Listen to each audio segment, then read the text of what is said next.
Bonjour à tous, alors je vais vous présenter ma première vidéo. Donc ne soyez pas trop critiques sur la qualité, puisque c'est ma première, je me lance. Et cette première vidéo va concerner l'installation d'un récupérateur d'eau pour économiser l'eau des toilettes. Donc je vais vous présenter cette réalisation.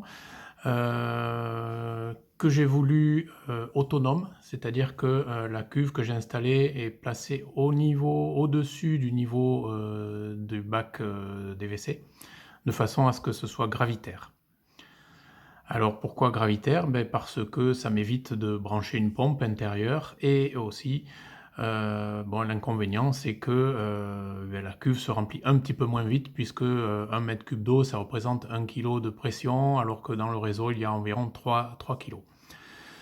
J'ai voulu cette réalisation pour 2 raisons. La première c'était économiser financièrement le coût de l'eau qui dans mon village est autour de 12 € le mètre cube. Et puis bah, faire un geste pour l'écologie et économiser l'eau d'une manière générale. J'ai estimé qu'il me fallait en gros 1 an et demi à 2 ans pour amortir le système qui m'est revenu à environ 200 €. Je vous montre maintenant la partie extérieure. Donc ni plus ni moins une cuve de 1 mètre cube que j'ai montée sur des parpaings et abritée avec un cadre en bois pour pas que l'eau de pluie me gêne, notamment au niveau des moustiques. L'alimentation donc par la gouttière et le trop-plein qui s'en va dans les eaux de pluie. Au niveau de l'arrivée d'eau, donc j'ai mis un filtre, j'ai pris ni plus ni moins un petit chinois qui me permet de filtrer qui a des feuilles ou des petits cailloux. À noter que ici aussi, vous voyez une partie qui peut se dévisser ici, qui me permet de récupérer des saletés. D'abord un premier filtre si on veut, avant que l'eau puisse partir dans ma cuve. L'ensemble m'est revenu à environ 200 €. Une cuve c'est 150 € plus le matériel autour.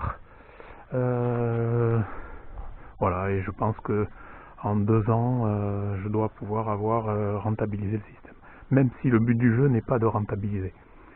Alimentation extérieure, ici, avec une partie tuyau souple et le reste en rigide, isolé, de façon à ce que ça ne gèle pas trop l'hiver. Au niveau des toilettes, j'ai tout prévu accessible. C'est-à-dire que cette planchette que vous voyez sur laquelle j'ai mis quelques décorations que j'ai enlevées ici, elle est amovible.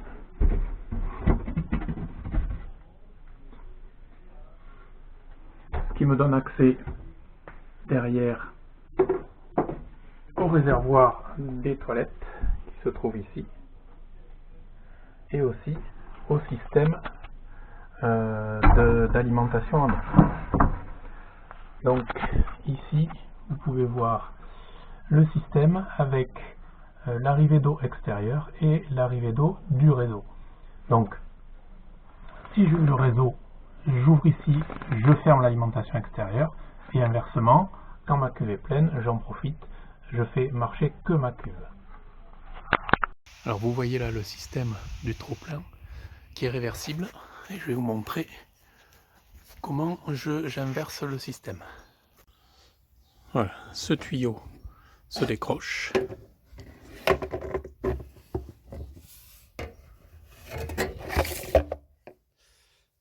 Et comme ça, je peux mettre,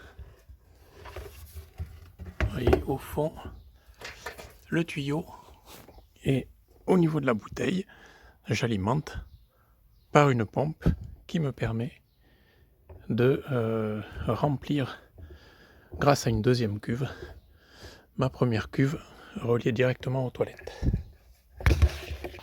Je dispose donc de 2 mètres cubes, ce qui devrait être suffisant pour combler tous les besoins de l'année normalement. Juste un petit détail supplémentaire, je verse, de temps en temps l'équivalent d'un berlingot d'eau de javel, de façon à ce que les bactéries ne se reproduisent pas dedans et que ce soit pas non plus un nid à moustiques, puisque le coin est infesté de moustiques tigres comme certainement beaucoup d'endroits. Voilà, bah, écoutez, j'espère que cette vidéo vous aura donné, des idées. N'hésitez pas à m'envoyer vos commentaires et puis, eh beh, à bientôt pour de prochaines vidéos, mais plutôt concernant des voyages. À bientôt.